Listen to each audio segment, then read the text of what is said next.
Hi guys, my name is Ernesto, and in today's video, I'm gonna be talking about my breakup. Now, before we get started, I would like to clear something out here. When I talk about forgetting about your ex or forgetting about your last relationship, I'm not precisely talking about like literally talking about forgetting about that person. What I'm talking about is, actually being able to, accept the fact that somebody left you or you're not living with somebody no more, and now it's your time to sort of concentrate on yourself and not allowing, the negative thoughts and negative energy, the negative feeling that's stemming from, your past relationship, that's stemming from the fact that that person decided to leave you. Not letting those things affect your current life, not letting those things affect your decision making in your current life. So that's basically what I'm talking about. When I'm talking about forgetting about someone, forgetting about your ex, or forgetting about the person that you were dating, or the person that you were in a relationship with, I'm not precisely talking about forgetting about that person. I'm actually talking about just being able to move on with your life on your own, being able to get back on your feet and actually start doing the things that you set out to do for yourself. So that's basically what I'm talking about. Now, with that said, let's get right into the video. So, guys, before I actually start talking about how I survived my relationship, I'd like to start by telling you like a very short story of how I met this girl. I met her in 2019. And to be honest, it was actually a very nice, a very regular relationship. There was nothing extraordinary.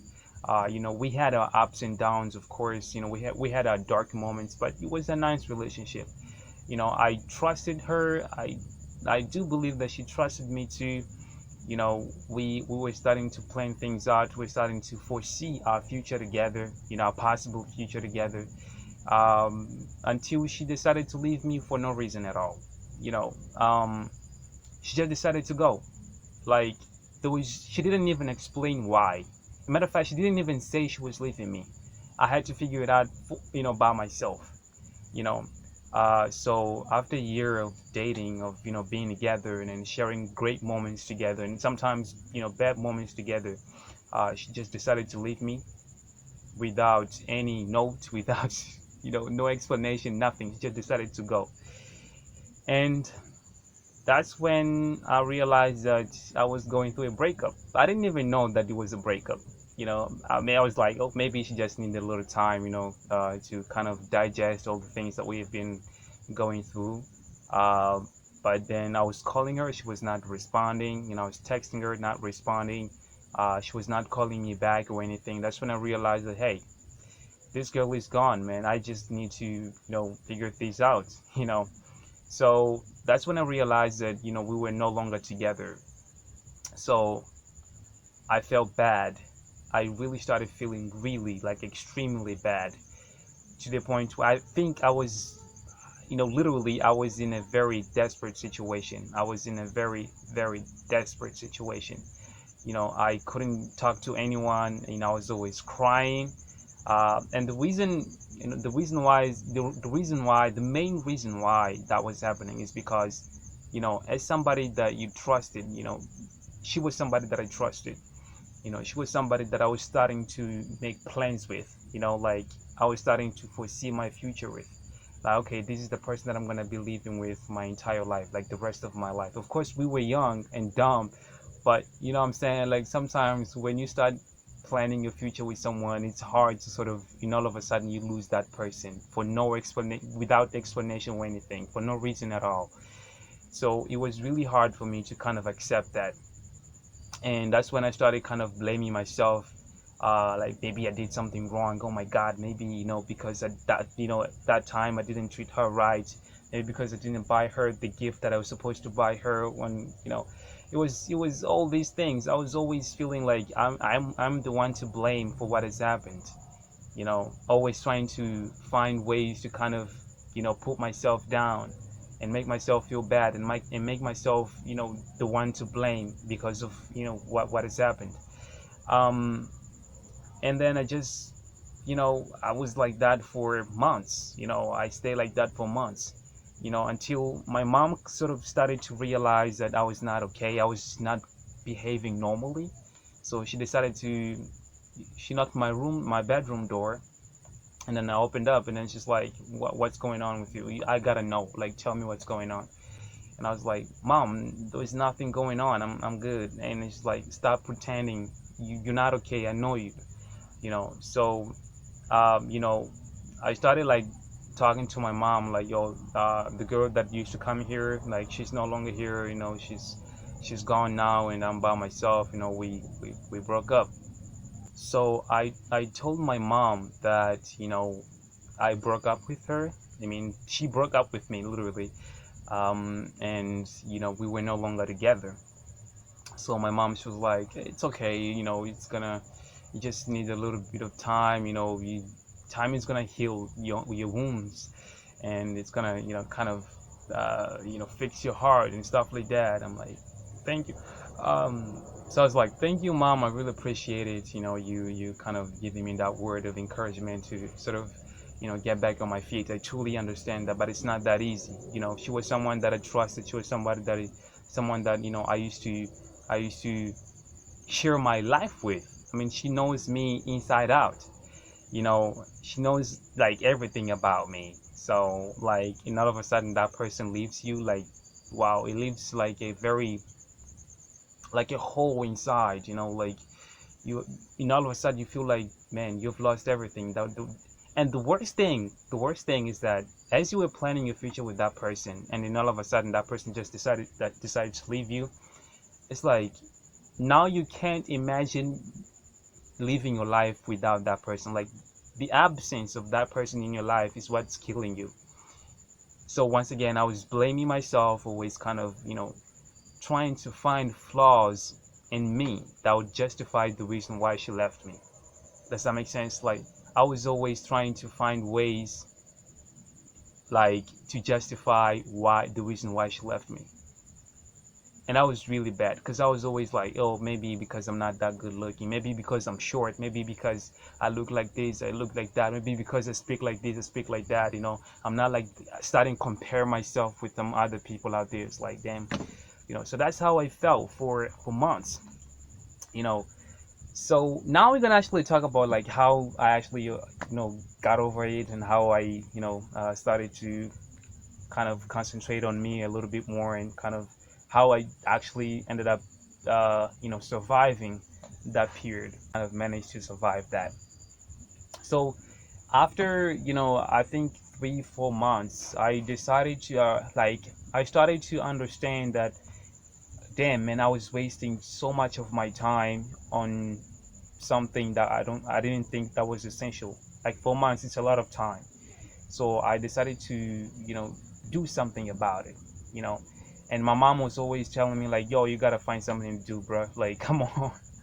My mom, my sister, they were always kind of telling me to do stuff, to do something new, to find something to do, sort of entertain myself, because I was always like, always, I didn't want to talk to anybody. I didn't want to open up because I was afraid, maybe.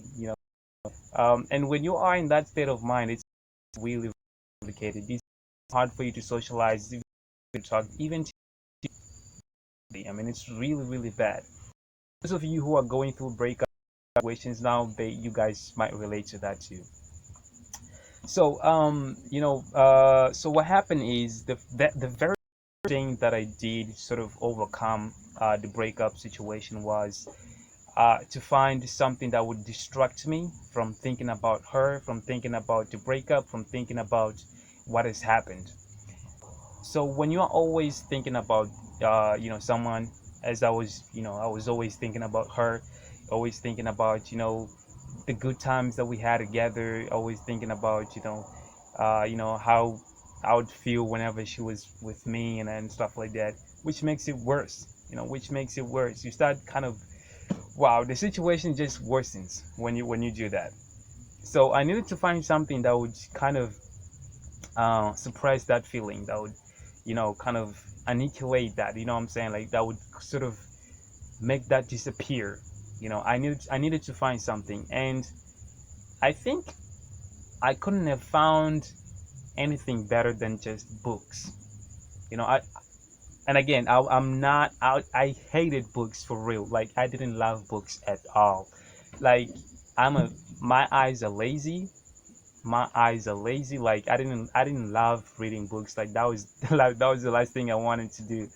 But then uh, I actually downloaded this book about relationships and how to overcome breakups. On online. I started reading it, and I was like, it's good. And then I downloaded another one. The first one I didn't finish the whole book. I downloaded another one, and it was really good. I was like, maybe this reading thing is kind of starting to, to get the best of me. So I actually started like investing more time into reading, and it really did distract me a lot. It really did distract me, and that was what I was kind of in need of at that time. I was in need of something to kind of refrain my mind from thinking about her. All the time I was thinking about her, and whenever I'm thinking about her, it would things would get worse. So I needed to find that distraction. So books, they helped me out a lot. And once again, just to make sure that you guys understand, I didn't like books at all. I hated books. But once I started, ever since I started reading books, I'm kind of, and it even helped me to improve my English a little bit. So reading books kind of, helped me in a variety of different ways out there. And now I just once again, I don't think I could have found anything better than books at that point in time, because I didn't want to talk to anybody, and books, they were like the the vehicle that would transport me from that world to a peaceful place, to a place where I could, you know, at least find something to relate to, at least find, a small piece, just that, something temporary, something like a temporary piece, like that feeling. Like books, they have that power sometimes. So that's what I did. I started reading books.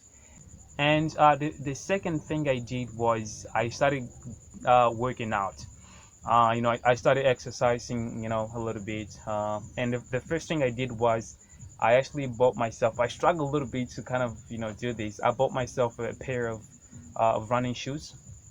Then I started, jogging. So I was going out around, 6 p.m. I would jog for, I would, run for 45 minutes, sometimes an hour, sometimes like do some push-ups and stuff like that. Then I'd, come back home, take a shower, and relax. And it really made a difference because I started feeling slightly better. Not only, when it comes to jogging, when it comes to exercising, sometimes people, they tend to think about, how you're gonna look good because, you're working your physique and stuff like that. But it's not only about your body; it's also about your mental state. It's also about your mental health. It's also about your emotions. It's also about your psyche. And it really, it's like a chain of things, and it's like they're all interconnected. Sometimes we don't understand that because I think we're like, oh my God, I'm going to the gym, it's like, you know, you want to get big and stuff like that. But there is something more than just like your body. You getting bigger, and there's something beyond just getting bigger. Trying to look good and look, fit and stuff like that. There is something, you gotta be mentally fit, and by exercising really helps a lot. And this is something that I didn't read this anywhere. I started feeling better just because I was exercising. My self-esteem level, they were boosted a little bit. I remember that I was feeling really low. My self-esteem was like, damn, she left me because I'm not good looking. All of these things, all of these bad negative thoughts, they were kind of creeping in. But once I started working out, things started to get better, you know. And not only physically, once again, but also emotionally, I was starting to kind of reconnect with the world a little bit. And the last thing is basically the combination of these two things, of these two pieces, like reading books and also jogging, is actually being able to open up a little bit. Gradually starting to open up again. I was already talking to my mom, my sister. I would join them during dinner at a dining table. I would, sit there, and then I would talk to them. I would start open. That's when I realized that, actually sharing your story, sharing what you're feeling, sharing your feelings with people that, that you trust, of course, people around you, it is gonna make things better for you. Sharing how you feel, it's like letting it out. It's like releasing the pain that you are feeling, and it's really critical because it's like it's like a sigh of relief once you share your story, once you share how you feel with somebody. It's really, you feel that relief, you know what I'm saying? Like this is really, I mean, I don't, because I'm not an expert on this, I'm just sharing my story, I'm just sharing what happened to me. But I think you got the point. By sharing your story, by sharing how you feel, by sharing, what's kind of destroying you on the inside with somebody, it really helps. And it did help me a lot.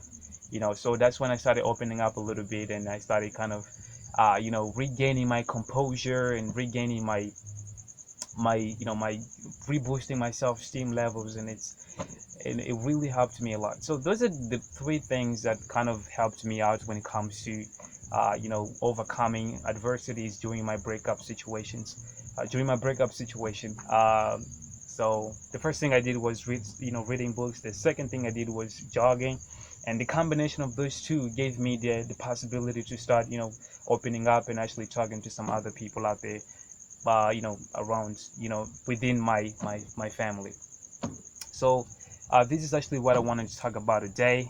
And guys, if you are going through a breakup situation, if you are in that desperate situation right now, I just want you to know that there are tons of people out there. There are hundreds, even thousands of people out there that are going through a similar situation. And that's actually what motivated me, what's kind of stimulated me to share this video with you guys, because I feel like by sharing, and by sharing our stories with each other, I think it's going to help us to kind of allow other people to make sure that they relate to our story. Because once someone relates to your story, it helps them, because they are now going to start thinking like, okay, I'm not the only person going through this. Ernest, and Jim and John, they went through this before, so it's not novel, it's not new, and it's really good. And especially when that person is sharing, his experience, his or her experiences when it comes to, overcoming adversities in life, and it's really, really wonderful. So I just want to say, guys, if you're going through a hard time right now, if you're kind of going through a breakup, it's okay. I just want to know that it's okay. Start focusing on yourself instead of just letting those negative energies and negative thoughts and emotions kind of creep in.